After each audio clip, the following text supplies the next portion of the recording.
راغلم انصاف کراکري ته وایي چې اسما ستا په سترو باندې کله هم څوک راغلل نو دا ګړی د هغې دپاره ګفټ دی.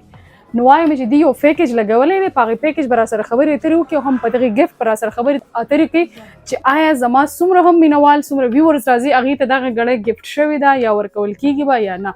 دا راته ووایه جهیز پیکج باندې څه خبره کول غواړئ؟ اسما اخلاص باجي ما ستا د ویورز او د کتونکو دپاره دا ګړۍ د ټولو نه اول ګفټ لګولې ده او د هغې نه پس دا ټول سامان چې تاسو وینئ که دا په بازار کې یو څیز علي نو دا ورته په 1,20,000 1,30,000 روپۍ کې غورځي.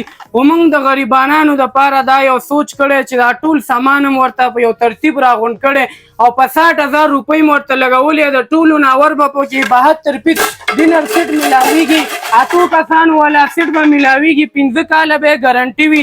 دویم نمبر به د کچن سیټ میلاویږي که چاته بلیک کلر پکار وي که چاته گرین. دریم نمبر به د پتیلو سیټ میلاویږي که چاته د 4 پیس غټې پکار وي که چاته 5 پیس. څلورم نمبر به 3 هاټ پاټ یو کولر میلاویږي، کلرونه هم پکې ایښي دي. پنځم نمبر به پکې اسري میلاویږي، 5 سال به وارنټي وي.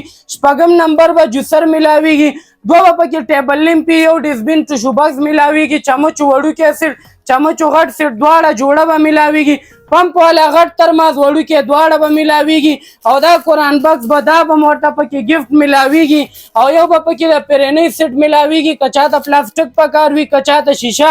6 ګلاسونه یو جګ به میلاویږي، پریشر کوکر به میلاویږي، باتروم سیټ به میلاویږي، ټری سیټ به میلاویږي. خو د ټولو نه اسما اخلاص زموږ دا خواست یا ستا د کتونکو ویورز دپاره چې چاته هم دا سامان پکار وي موږ سره یې رابطه وکړي 0312 80 691 52. دا ټول سامان صرف غریب خلک د موږ سره رابطه کوي چې چاته هم پکار وي کارخانو مارکیټ شینواري پلازا انصاف کراکري.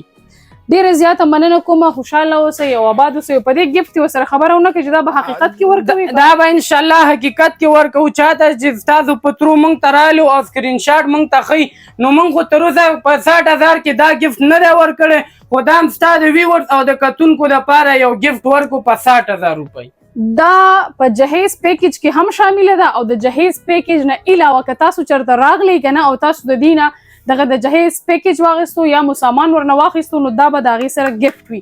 نو تاسو د دغې ګفټ نه هم استفاده کولی شئ، فایده ورنه واخلئ او د جهیز پیکج هم دومره بلها سامان تاسو ته صرف او صرف په 80,000 کې میلاویږي او نن سبا 80,000 روپۍ څه شی دی چې تا ته د ټول کور د استعمال سامان میلاویږي. نو خامخا راشئ انصاف کراکري ته. او زه ډېرو دوکانونو ته وګرځېدم ما چې یاره چا داسې ښه پیکج لګولی ځکه چې ما مخکې هم خبرې اترې کړې وې د یو بل دوکاندار سره په یو بل مارکیټ کې، نو هغه دومره پیکج نه و او نه دومره زیات هغې دغه سهولیت ورکول.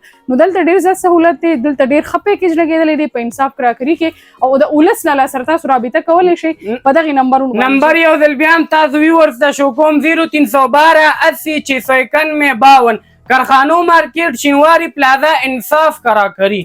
همدغه کارت دی، په دغې کارت باندې رابطه وکړئ. چېرته چې اوسئ ښاد اوسئ، آباد اوسئ، بریالي اوسئ. په الله مو سپارم، د الله په امان.